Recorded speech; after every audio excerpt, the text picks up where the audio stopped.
Oh my gosh, hey! This is my dirty laundry diary, and I'm AB, and I'm recording late at night again. Wonder what that means. It means I'm poor with planning things. And I mentally have been just zoning out for hours at a time without realizing I'm doing it, which is a really fun thing. Anyways, welcome to this episode.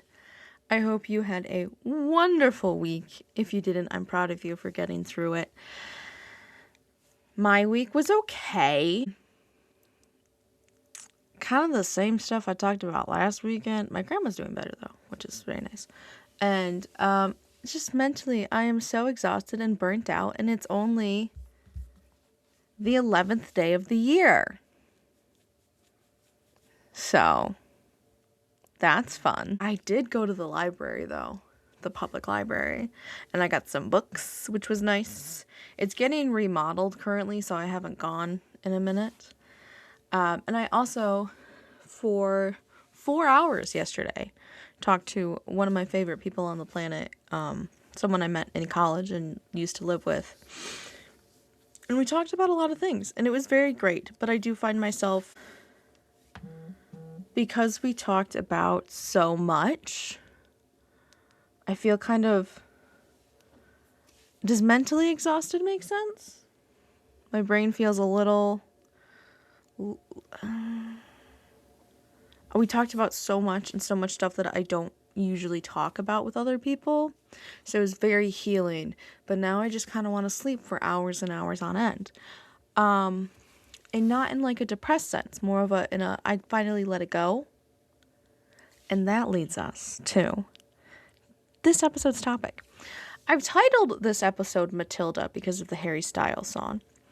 Because, well, I really am relating to that song recently, to be honest.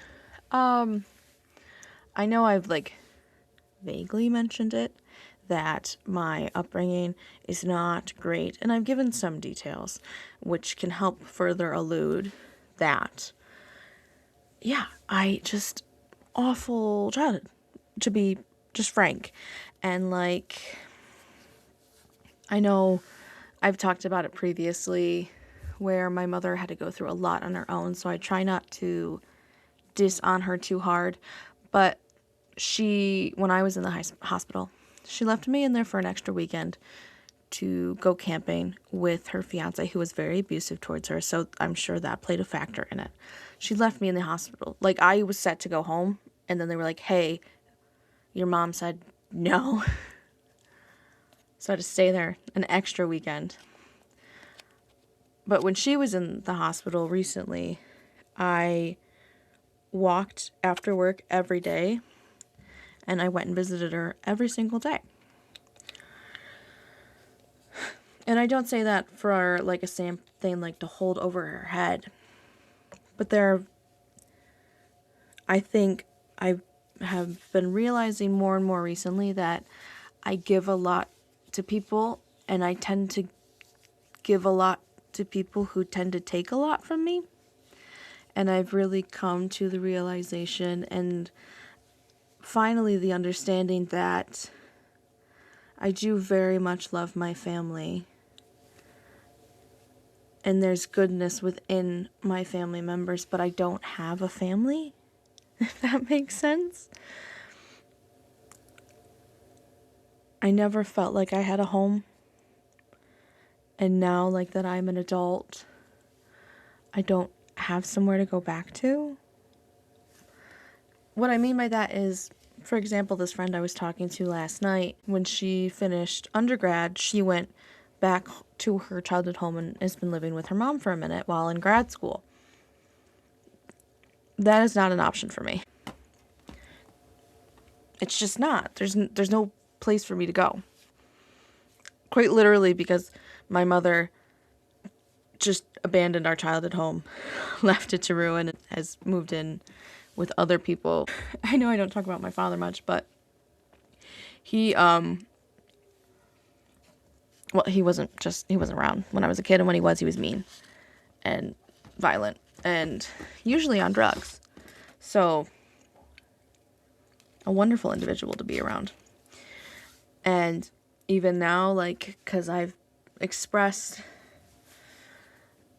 I have lots of fears about being homeless again. I don't ever want to do that again. Nobody ever wants to do that. But I really, really don't want to ever have to go through that again. And I was talking to him about it, and he was like, well, you always have a home here except for your cats. Which, anyone that knows me personally knows that, like, my cats are my children. They are my whole world. They are my whole life. So, even if it is something kind, it's very conditional. And I always knew I didn't have that Hallmark family or the Disney Channel family or whatever it may be. But more recently, I'm realizing that I don't really know what it's like to have a family at all. And that's been a very painful pill to swallow. I think the closest I have is my maternal grandparents. But even with that, it's still somewhat conditional, I guess I'll say.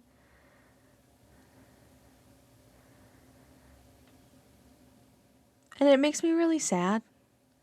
And it makes me really angry. And I spent a lot of time when I was, especially my teenage years, angry at everything, at the world, at my parents, at my father figure for dying, the universe, God. And I do still get angry sometimes. And I think, quite frankly, I have the right to be angry. But I know that I don't like being angry, if that makes sense. I don't like the way that I act when I'm angry. I don't like how it makes my insides feel. I feel like ugly on the inside. I don't feel good when I'm angry. And so, in this song, Matilda by Harry Styles. I almost said Harry Potter. Harry Styles. You don't have to be sorry for doing it all on your own, for leaving, and you can let it go. And that's what I'm trying to do is let it go. It's still painful. That doesn't make it any easier to deal with. But it makes me feel better. I don't even know how to explain it. I walk lighter when I lift that weight off me. And it's a very difficult thing to just let go. So what I try to think of it like, my brain is a train stop, and that feeling that I'm having or those memories I'm living or what it may be is a train, and it's coming, and I'm going to let it stop. I'm going to acknowledge it, and then I'm going to let it go on to its next station.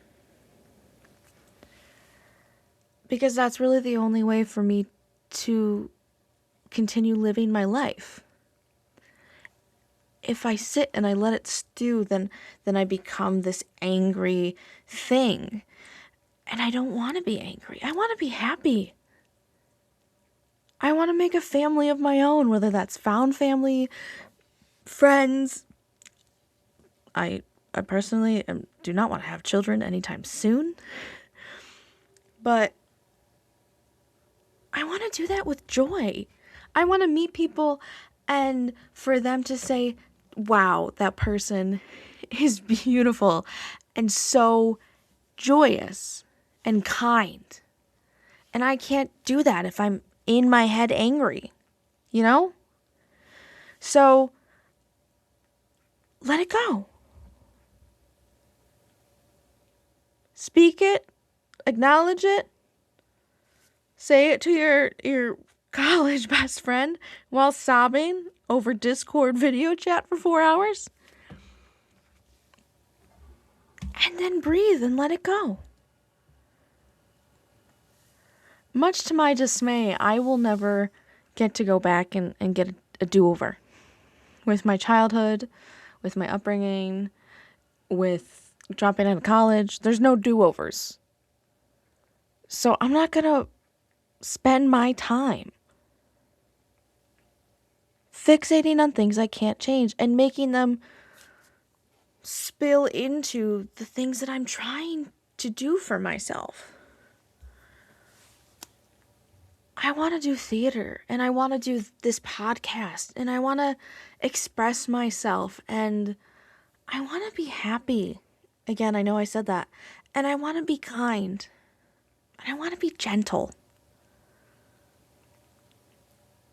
So I'm going to be those things. And I might be angry sometimes. And, like, don't get me wrong.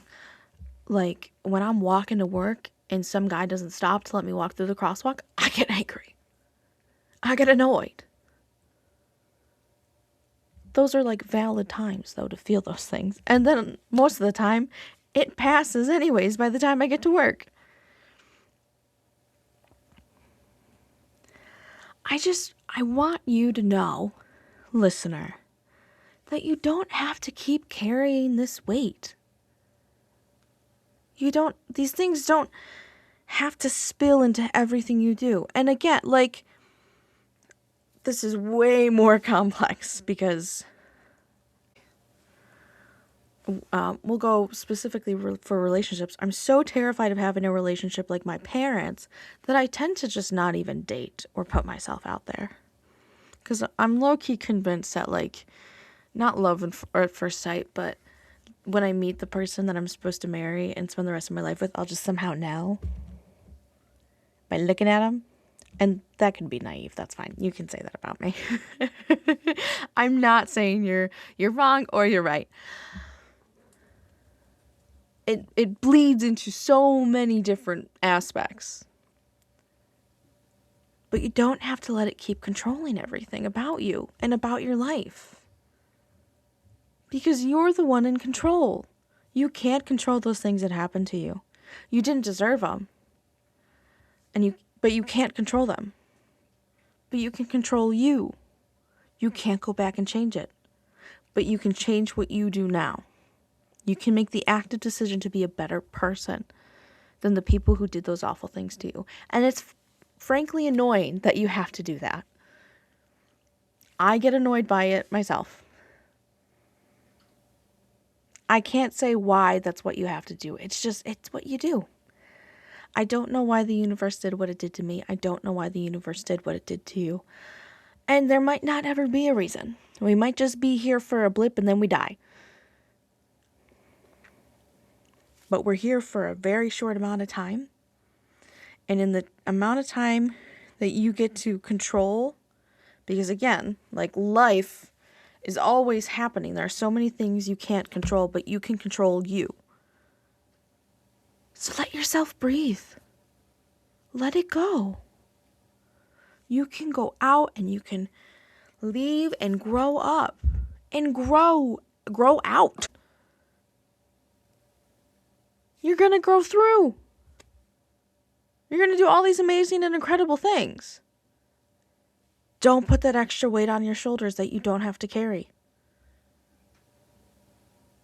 It is going to make life so much harder. And it'll creep back up. It doesn't go away forever. It'll come back. The memories, the feeling. But it's a train. It's a bullet train.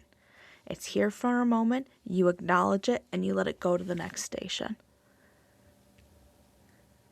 Or you're going to be stuck looking at this train car, not seeing anything else, not letting anything new come in. And how devastating and sad is that?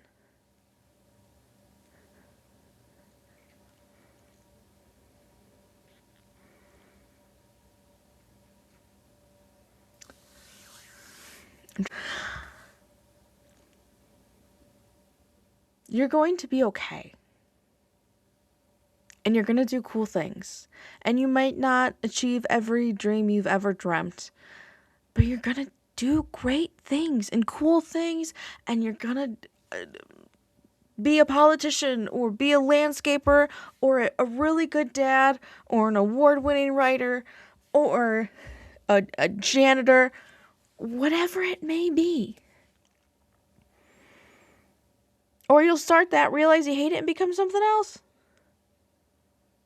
Allow yourself the freedom to do that without carrying that extra load. It can make you stronger. But also knowing when to let go and when to stop and rest and give yourself time to breathe is just as important.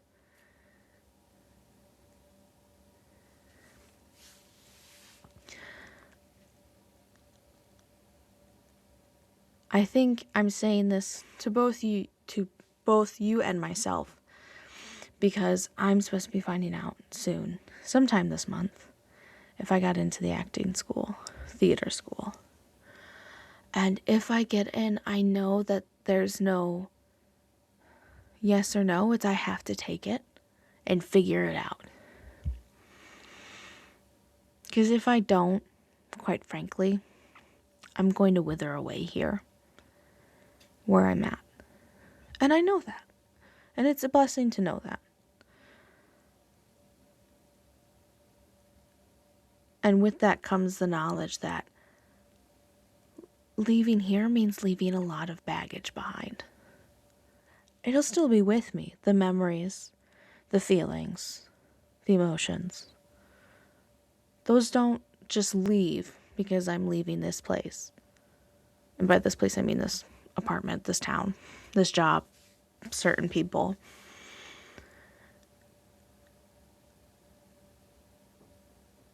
I'm still going to take that with me.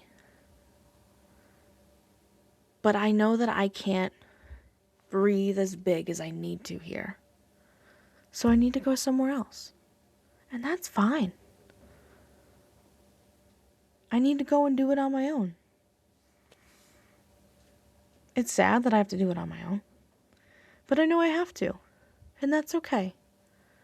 So I'm going to let go of that anger that I have been feeling recently and the sadness. I've acknowledged that train. I've stamped the conductor's booklet. I don't know if that's what they do. I'm thinking of the Polar Express. And then I'm going to let it go on. And I'm going to keep going. Maybe I'll even hop on a train and let it take me to a different station. Different mindset. Who knows? But I know that I'm not going to make it there if I keep carrying this weight. So, leave the rucksack at home. Leave the carry-on in the overhead bin full of garbage you don't want to carry anymore.